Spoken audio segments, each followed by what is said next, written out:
Hey everyone, today I'll show you how to enhance the security of your files by turning a folder into an encrypted and password-protected disk image. Most people are fine with having their important documents stored on their Mac, using File Vault to encrypt their drives, and having a password to access their user account. However, some users, like myself, feel that certain folders are just too important or private not to have an extra layer of security, especially when sharing a user account or a computer. A solution to this is to use Disk Utility to create an encrypted and password-protected disk image. To begin, open up Disk Utility, which can be found in the Applications folder under Utilities. Alternatively, you can use the search function in Finder to locate Disk Utility on your Mac.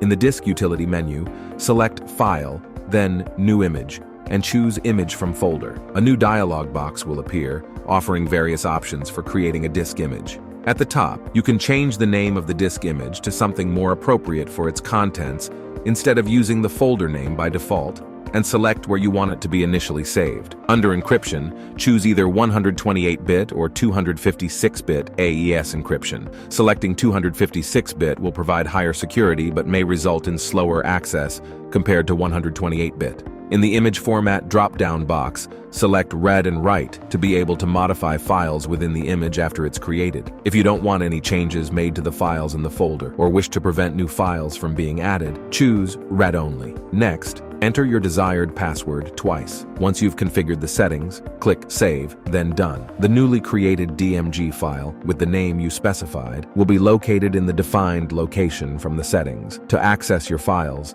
you'll need to mount the image. Double-click the image to mount it. A dialog box will appear prompting you to enter the password. Fill it out and click OK. There's also an optional tick box below the password entry that allows you to save the password to the keychain. If anyone else has access to the same keychain, it's probably not a good idea. Once the correct password is entered, the image will mount and the files will become accessible. The folder will not require the password again while it's mounted, but will need it when it's unmounted. To unmount, right-click the mounted image and select Eject. After creating the image, it might be tempting to delete the source folder and its contents. Before doing so, ensure that the image functions as intended, and if necessary, make sure there is a securely held backup of the files. That's it for this video. I hope you enjoyed it. If you have any questions, please let me know in the comments section below, and I'll be sure to answer them as soon as possible. If you found this video helpful, please like it and hit the subscribe button. I'll see you in the next video. Until then, take care and have a fantastic day.